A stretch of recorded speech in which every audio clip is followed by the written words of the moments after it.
Улс эх орондоо хэдийнэ танигдсан. Олон нийтэд хүлээн зөвшөөрөгдсөн. Олон улсын тавцанд нэрийн дуурсгсан. Эрдэм судалгааны нөр улсын эзлийг урин залах. Tenor Professor.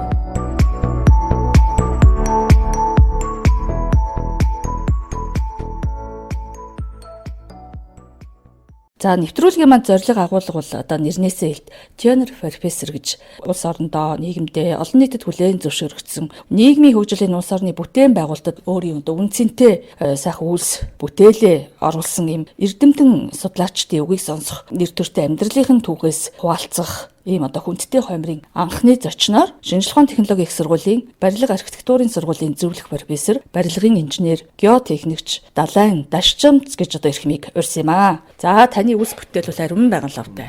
За баярлалаа ярилцлага авч нийтэд хүргэх болсонд. Миний хувьд бол одоо 47 дахь жилдээ ажиллаж байна. Тэрний 37 жил нь бол багш, бусд нь бол яг төр олон нийтийн байгууллагад ажилласан. Бас л оюутантай холбоотой ажлууд хийж ирсэн байгаа. Анх одоо ажилд ороход Монгол Улсын их сургуулийн харьяа Политехникийн институт гэж байхад одоо багшаар орж ирсэн. Дараа нь бол Москвад 1980 онд эрдмийн зэрэг хамгаалаад бас төр олон нийтийн ажил хийж байгаад 90 онд сургуульдаа эргэж ирэхэд бол Политехникийн дээд сургууль гэсэн нэртэй үйл ажиллагаа явуулж ирсэн. За би тэгэхээр бол одоо анх бол Политехникийн институт гэж байхад бол багш, за техникийн их сургууль байхад бол тэнхимийн эрхлэгч, шинжлэх ухааны технологийн их сургууль болоход нь бол одоо эрдэм шинжилгээ, технологийн асуудал эрхэлсэн проректор буюу дэд захирлаар за ректорийн үр гүйцэтгэгчээр 2 удаа бас ажилласан байгаа. 2008 он хүртэл сургуулийн удирдлагад ажилласан, сургуулийг хөгжүүлэх, сургуулийн стратеги төлөвлөгөөг боловсруулах энэ хөгжлийн асуудлууд бол нэлээд одоо идэвхтэй оролцсон ийм он жилүүд байсан юм аа. За тэрнээс хойш бол энэ барилга архитектурын сургуульд бол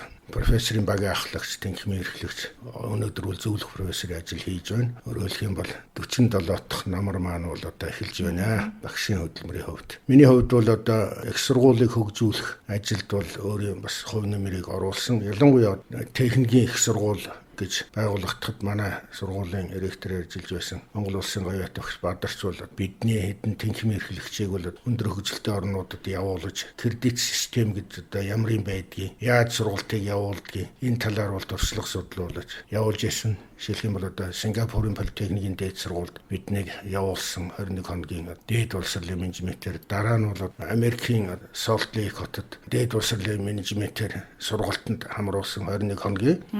Тэгээд эндээс бол одоо орчин үеийн хөгжилтэй орнуудын кредит системээр сургалт явуулж байгаа орнуудад одоо яаж хуучин системээс кредит систем шилжих үү гэдэг энэ үйл ажиллагааг бол удирдан зохион байгуулах ийм үүргийг бол наагдуулсан юм байна. Тэгээд одоо сургуулиас нэг одоо профессор явхад бол энэ барилга архитектурын сургуулийг төлөөлж бие явж байсан. Тийм юм. Тэгээд энэ барилгын инженерийн салбар бол манай бас их онцлог салбар. Энэ Монгол улсад 1959 онд анх нэгдсэн одоо барилгын инженерийн хамгийн анхны инженерийн ууган салбар. 61 онд одоогоос 60 жилийн өмнө анхны төгсөлтөө хийсэн. За ягаад ийм богино хугацаанд төгссөн бэ гэхээр физик математикийн 3 дугаар курсын оюутнуудыг 2 жил сургаад инженер болгоод гаргасан. Зөвхөн инженерийн боловсролыг олгоод тэд нар бол хангалттай математик, физикийн боловсролтой байсан учраас ингээд гаргасан юм байгаа. Бидний хувьд бол шинжлэх ухааны технологийн их сургуулийн буюу энэ Политехникийн дээд сургуулийн үндсэн лабораториудыг бий болгох ийм ажил бол бидний мөрөн дээр ирсэн байгаа. ЮНЕСКОгийн анхны МОН 2 гэж төсөл хэрэгжид одоо инженерийн боловсрол олоход лаборатори бол маш чухал байдаг. Энэ шинэ лабораториудыг байгуулах ийм ажилд бол одоо бид нар ингэж оролцож байсан юм аа. Тэгээд сургалтын хөтөлбөрийг сайжруулах, шинжлэх ийм одоо их том ажлууд явсан. За тэгвэл одоо 70-аад онд ингэж байсан бол 90-аад оны ихээр бол одоо кредит систем шилжих ажлыг манай сургууль одоо анх санаачилж Монгол улсын хэмжээнд нэвтрүүлсэн бүх ихтэй сургууль бол манай сургуулийн жишгээр улсын шинжлэх ухааны яамны чиглэл бодлого гарч одоо ингээд төрийн өмчийн 6 сургуульд бол анх нэвтрүүлж байсан юм байна. Энэ ажилд бол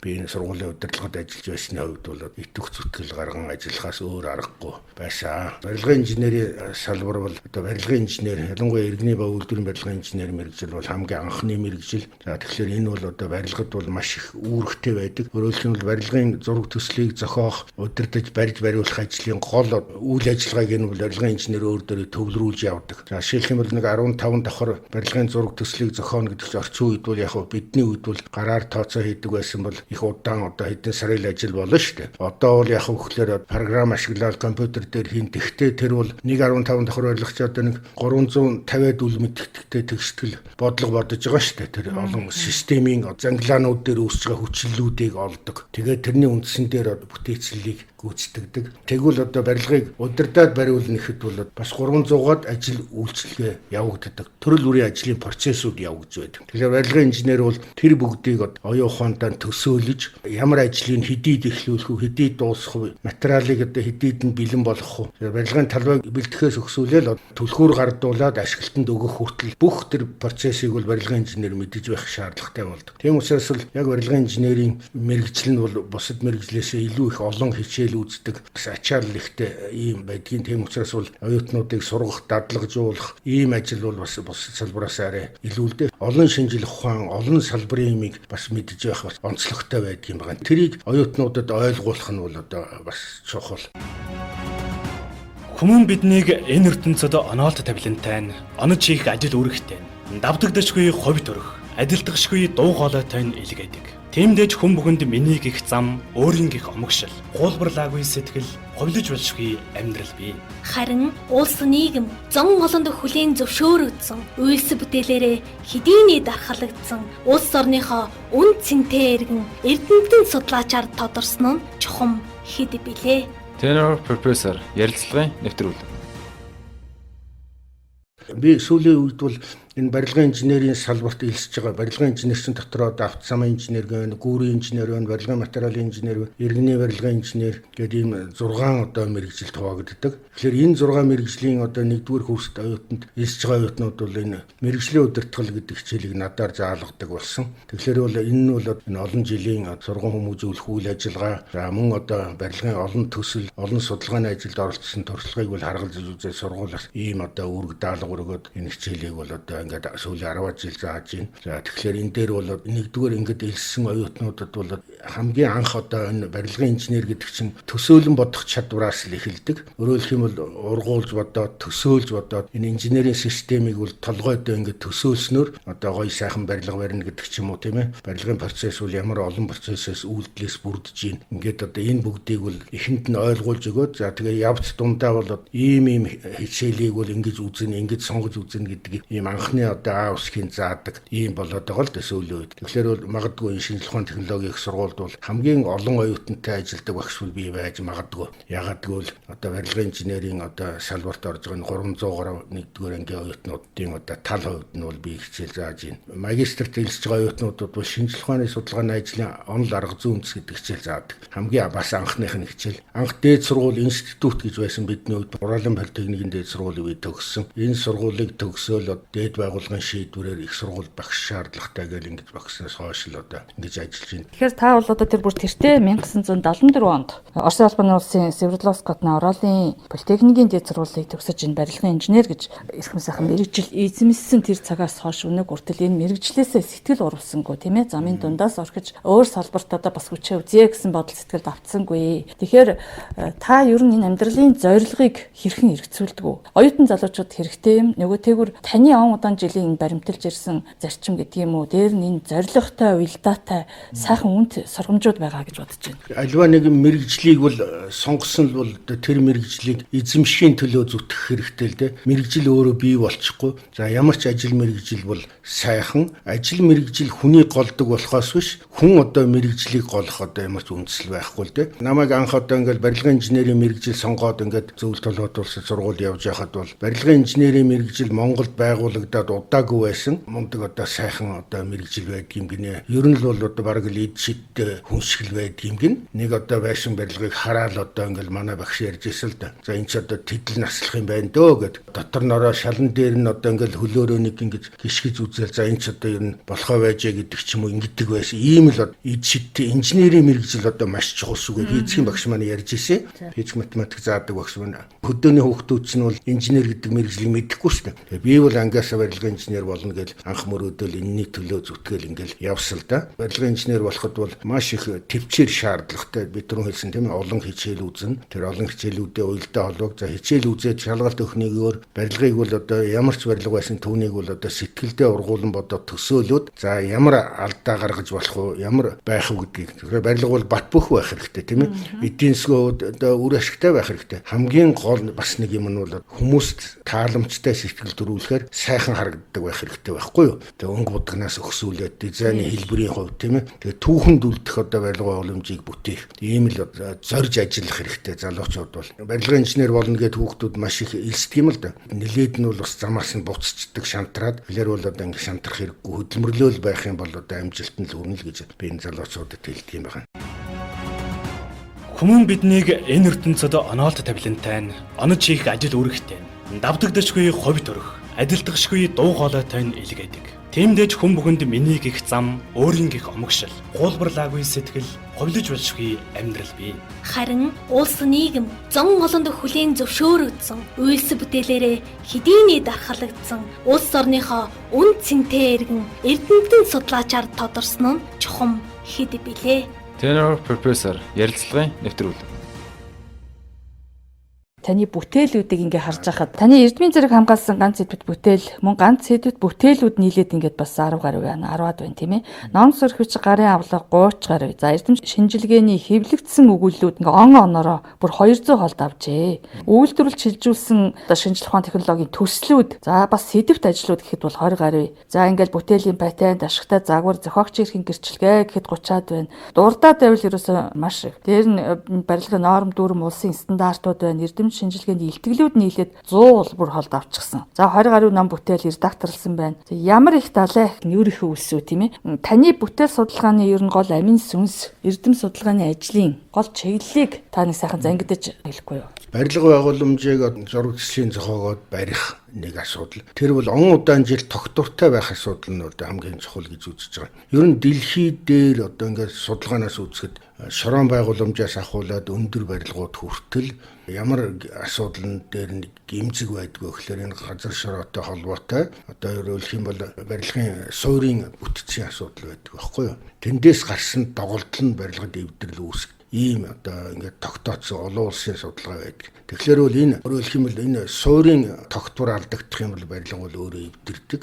Одоо энэ хөгжилтэй орнууд чил барилга одоо нурж одоо осол гэмтэл гарч ингэж шүү дээ тийм ээ. Тэгэхээр тэр ихэнх нь бол суурийн бүтээцтэй буруу шийдсэнтэй холбоотой. Тэр газар ордогнотгийн байгаль орчин, хөрс чулуулгын онцлог шин чанартай уйлдаагүйгээс болдог. Тэгэхээр энэ чиглэлд бол одоо би өөрийнх нь бүх судалгааг бол хэрэгжүүлж явсан юм байна. Тэгэхээр энэ дээр бол одоо ганцаараа одоо ажил дийлэхгүй шүү дээ тийм. Тиймээс би одоо Москвад 1980 онд эрдмийн зэрэг хамгаалал одоо ингэснээс хойш бол өөрийн шавнараас дагуулж сургаад барилгын суурийн одоо тогтворын асуудлаар одоо хөрсний механик суур байгуулалт гэд нэрлэдэг манай шинжилгээ ухааны салбарыг геотехник гэж бас нэрлэдэг. Олон улсад бол геотехник гэдэг. За тэгэхээр энэ чиглэлд нь бол өөрийн багийг бүрдүүлэх, шавнырыг бүрдүүлэх ийм асуудал дээр үл анхаарч ажилласан. Тэгээ яг энэ дээр бол үндсэндээ 6 хүн докторийн зэрэг хамгаалсан, 3-4 хүн бол докторийн зэрэг хамгаалах гээд явж байна тийм ээ. Анхны шавныр маань бол эхний үеийн одоо бэлтгэсэн улсууд бол тэтгэврийн насны улсууд болсон байна шүү дээ. Тэр чинь одоо анх 1970-аад онд би ингээд давуулаад бэлтгэж ийсэн улсууд бол эрдмийн зэрэг хамгаалаад ингээд одоо гадаад дотор хамгаалаад ирээд ажиллаж байна. За сүүлийн үеийнх нь бол одоо ингээд Орос болон Хятад, Япон, Солонгос гэдэг ийм орнуудад бол мэргэжилтэд дэвшлүүлээд эрдмийн зэрэг цол хамгаалаад ирж байна. Америк эцгэл одоо зэрэг цол хамгаалаад ирсэн улсууд байна. Энэ чиглэлд бол өөрөлдөх юм бол одоо энэ шавь сургууль бий болсон гэж үзэх үндэстэй л дээ. Хоёрдугаар энэ барилгын геотехникийн асуудлаар мэргэжсэн одоо энэ магистрийн сургалт, докторийн сургалтыг бол манай сургууль явуулдаг. За энэ сургалт энэ одоо судалгааных нь ажил магистрийн сургалт гэдэг бол сургалтаас гадна судалгаа хийж одоо хамгаалдаг тийм ээ. Эрдмийн зэргийн нэг хэлбэр нь докторийн өмнөх шатлал гэсэн үг шүү дээ. Дэлхий дээр бол анхад магистр гэдэг нь одоо доктороос илүү үнэлэгдэх. Эхлээл магистр хамгаалах шаардлагатай энэ бол одоо доктор л гэж үздэг юм байсан юм байна л дээ анх. Тэгээ сүүлдээ бол яг ингээд явсаар гоод магистр хамгаалж доктор руу ордог юм болсон. Одоо өөрөлдөх их сургуулийн багш бол магистр зэрэгтэй л байх ёстой л гэж анх үүссэн байдаг. Өнөөдөр бол яг одоо магистрийн чинь бол судалгааны ажил хийх одоо бигдаа хийх чадвар эзэмсэн хүн л гэж үзэж байгаа байхгүй юу. Тийм учраас барилгын бүх салбарт үйлдвэрлэл дээр зураг төслийн байгууллагууд, төрийн байгууллагууд ажилласан ч гэсэн аливаа асуудалд энэ барилгын чиглэлээр судалгаа хийж шийдлээ гаргадаг ийм л хүмүүсийг төлөвшүүлэх гэж ингэж ажилласан юм байна. Тийм учраас бол одоо үндсэндээ шинэ нэршилтэй, шинэ мэргэжилтэй баг бол үндсэндээ бий болсон. Эндээ бол бий бахархалтай байдаг. Ер нь ингээд судалгааны одоо эрэл хайлт хийж үр дүнтэй санаа дэвшүүлж тийм ээ амжилттай ажиллахад судлаач хүнд ингээд одоо бас хувиршгүй анд нөхөр сайхан чухал түлхүүр салшгүй зарчим болдог тийм чанарууд заашгүй хэрэгтэй шүү дээ тийм ээ. Нэг. За хоёрт ер нь та юунаас ер нь илч цэник авч ажлын ирч хүчээ нэмдэггүй. Одоо энэ судлаач хүн бол одоо маш их цаг хугацаа эрэл хайлт хасцуулсан дүгнэлт гэдэг одоо тэгээ тал бүрийн юмнуудыг цуглуулж яаж энэ дундаас одоо өөрийн үзэл онол дэвшүүлсэн санаагаа баталгаажуулах гэдэг ямар их хөдөлмөр вүлээ. Энэ маш чухал асуудал байна. Судлаач хүн бол одоо ерөөсөн амьдрал дээр юу болохгүй бүтэхгүй байна гэдгийг шийдэх юм зорилготой. Барилга байгууламж баригдаж яхад яагаад эвдэрч байгаа гэдгээс л эхэлдэг. Тэр эвдэрсэн шалтгаан нь юу юм бэ гэдэг. Тэр шалтгааны одоо үндэслэлийг гаргаж ирэх ёстой. Шинжлэх ухаанд бол үндэслэл гэж хоёр зүйл байдаг. Тэгэхээр тэр эвдрэл гэмтэл гараад байгаа эсвэл одоо эдийн засгийн үр ашиг муу байгаа гэдэг ч юм уу тийм ээ. Эсвэл материал зардал суулт их байгаа гэдэг ч юм уу. Ийм нөхцөлийн шалтгааныг гаргаж ирээд тэгээд тэр учрыг олох гэж хөдөлмөрлөх ёстой л да. Тэгэхээр энэ дээр бол их олон талаас нь судалж үзэх шаардлагатай байдаг. Ганцхан шалтгааныг гаргаж ирээд ганцхан үндэслэл гаргаж ирээд хөөцөлж болохгүй. Бидний судалгаан дээр бол 3-аас доошгүй хувилбар гаргаж шийдэл боловсруулах ийм зүйл бичигдээгүй хууль байдгийг. Ингээд тэр хувилбарууд дотроос харьцуулаад аль нь их зохистой байх вэ? Ямар нэг хувилбар гаргачихад нөгөө барилгын байгууллага маань хүчин чадал нь хүрэхгүй ч байдаг юм уу? Техник, технологийн хувьд боломжгүй шийдэл гаргачих болохгүй. Жишээлбэл орон нутагт баригдаж байгаа барилгыг одоо ямар байх вэ тийм ээ? Эсвэл одоо гадаадын төсөлд оролцож байгаа инженер бол ямар шийдэл дээр нь онцгой анхаарах вэ гэдэг ингээд өөр ялгаатай асуудал байж ижил судалгааны одоо үндэс тавьж байгаа. Тэгэхээр судлах зүйлээ тодруулсны дараагаар өөрөөр хэлбэл сэдв гаргаж ирж штэ тийм ээ. Тэгэхээр бол зорилгоо тодорхойлно. Зорилго тодорхойлоод тэр зорилгод хүрэхийн тулд ямар судалгаа явуулах хэрэгтэй вэ? Тэр нь бол зорилтууд нь болно. Жишээлбэл нэг асуудлыг шийдвэрлэх. Тэгэд нэг зорилго тавилаа. Тэр зорилгод хэрэгжүүлэхийн тулд 4-5 одоо асуудлыг шийдвэрлэх хэрэгтэй болно. Үе шатаар нь гэдэг ч юм уу тийм ээ. Тэгжвэж одоо харьцуулаад бусад хүмүүсийн дэлхийд даяар хийж байгаа хүмүүсийн судалгаатай харьцуулж ижил нэгдсэн дүгнэлтээ гаргаж ингэж ажиллана. Тэгэхээр би бол шав нартай хэлдэг. Одоо бол зөвхөн Монголдоо гэж болохгүй. Тэр англи хэл дээр гарч байгаа бүх одоо дэлхийн одоо хятад хэл дээр гарч байгаа, орос хэл дээр гарч байгаа материалуудыг үзэж одоо харьцуулж тэрийг ойлгож байж одоо судалгаа явуулнаа гэж ингэж л шаардлага тавьж байгаа юм лээ. Асуудлыг зөв болоод шийд гаргахыг л хайх одоо ажил шүү дээ судлаачийн гол үүрэгч. Зэл татсан одоо энэ маргаашийн өдрүүдийг та бол хээр шилээд орсон олон сайхан зорилгоор ухтаж байгаа нь лавтай. Маргаашийнхаа зорилгоодын цараатаагаас нь та чоон хуваалцгаа. Манай шинжлэх ухааны технологийн их сургуульч ялгаагүй, барилгын салбарч ялгаагүй, шин дэвшил технологи, шинжлэх ухааны судалгааны үр дүнгууд үл их гарч түүнийг одоо инновац болгох, бизнес болгох, үйлдвэрлэлд нэвтрүүлэх ажил бол маш чухал. Энэ дээр жаахан хоцрогдолтой байгаа л да. Тийм учраас бол бид бол өөрсдийнхөө үйл ажиллагааг энд л чиглүүлье гэж ингэж бодож байгаа. Барилгын салбарт бол одоо өнөөдөр судалгаа шинжилгээний нэгдсэн институт юм уу хүрээлэн байхгүй байна. Одоо ингээд социализм үед байсан нэгдсэн тийм одоо дааттай ажил хийх хүрээлэнгүүд бол байхгүй байна л да. Жижиг төвүүд бол шинжлэх ухааны технологийн их сургууль дээр байна. За зарим бизнес байгууллагын дээр зөвхөн тухайн асуудлыг судалдаг төв ч юм уу байж идэг. Бид бол энэ дээр их анхаарч ажиллая гэж бодож байгаа. Өөрөөр хэлбэл барилгын салбарын шинжлэх ухааны үндэслэлийг одоо сайжруулах, хөгжүүлэх. Жишээлбэл одоо 2 жилийн өмнөөс барилга хот байгуулалтын яам бол энэ хөгжлийн бодлогын хөтөлбөр гэж боловсруулсан л да. Тэнд бол одоо бид ийм санал оруулаад энэ барилгын салбарт шинжлэх ухааны технологи инновацийг нэвтрүүлэх талаараа юу хийвэл зохистой вэ гэдэг ерөнхий чиглэлийг бол гаргасан. Тэгэхээр энэ дээр бол одоо ажиллая гэж бодож байгаа. За хоёрдугаарт бол инженерүүдийн мэрэгжлийг дээшлүүлэх ийм асуудал бол их чухал. Одоо энэ шинжлэх ухааны технологийн их сургуулиуд түшгэлсэн бас ийм сургалт байх хэрэгтэй юм байна гэж ингэж бодож байгаа. Энэ инженерүүдтэй ажилласнараа бас багш нар өөрснийгөө бэлдэх хэрэгтэй болж байгаа байхгүй юу? Зөвхөн одоо ингээд оюутан тгчээр заагаад их юм бол тэр хүрээндээ ингээд зогсчих гээд. Миний одоо бас нэг давуу тал нь бол маш олон хөтөлбөрүүдэд, барилгын төслүүдэд оролцсон байгаа. Тийм учраас тэр төслүүдэд оролцох чинь гадаад дотоодын хүмүүс байна. Өөрийн туршлагатай инженерүүд нараас бол асуудлыг яаж шийдвэрлэх вэ гэдгийг хамтран хэлцэж идэг учраас бол надад бол тийм сайхан болцоонууд таарад байсан л да. Тэр чиглэлд ажиллах хэрэгтэй байна. Тийм учраас тэрэнд нь бол одоо тусалж ажиллах хэрэгтэй байна. За тэгээ таны одоо энэ эрдэм шинжилгээний бүтээл туйруулын их тод замын араас замчилж эдэн залуусан сурган хүмүүжүүлж байгаа. Энэ сайхан нөр үлс дамжилт үсэ баярлалаа.